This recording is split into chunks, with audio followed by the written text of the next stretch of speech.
Nabagsakan ng tipak ng semento ng NAIA Expressway ang isang SUV kahapon. Inaalam na ngayon ng mga otoridad ang sanhi ng insidente. At live mula sa Parañaque, nasa frontline ng balitang yan, si Gerard de la Peña. Gerard, kamusta ang naging inspeksyon? Anong sinabi ng mga otoridad dyan? Ruth, sa ngayon ay ongoing pa ang inspeksyon ng mga kawani ng San Miguel Corporation dito sa tinatawag na carriageway ng NAIA Expressway para malaman nga ang sanhi ng pagbagsak ng malalaking tipak ng semento dito. Sa ngayon ay meron ding mga cones dito sa paligid para hindi na muna makaraan yung mga motorista doon sa mismong lugar ng pinangyarihan ng aksidente kahapon.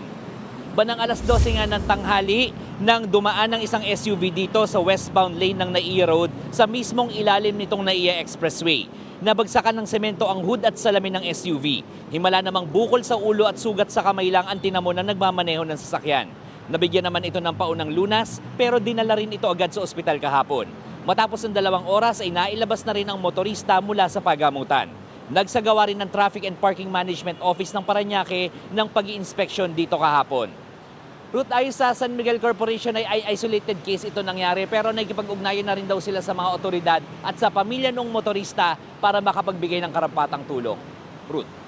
Gerard, una muna, itong sa San Miguel Corporation, may tinitignan na ba sila na posibleng sanhi niya ang naging pagbagsak nga ng semento?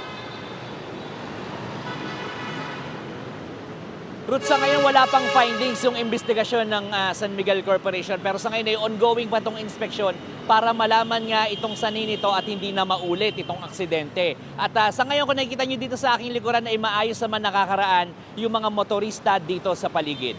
Ruth. Gerard, isa na lang, no, yung mga itong motorista no, na sakay niya ang SUV, sabi po nga minor injuries, may binanggit ba na baka sakaling mag-file ng case o nagbigay ba yan siya ng pahayag? Ruth, wala pang sinasabing gano'n pero ang sabi kasi ng Traffic and Parking Management Office ng Parañaque, pwede lang silang magbigay ng assistance doon sa motorista pero sa ngayon wala pa rin sila nakuhang request mula doon sa motorista. Ruth. Yan po ang Express Report ni Gerard de la Peña.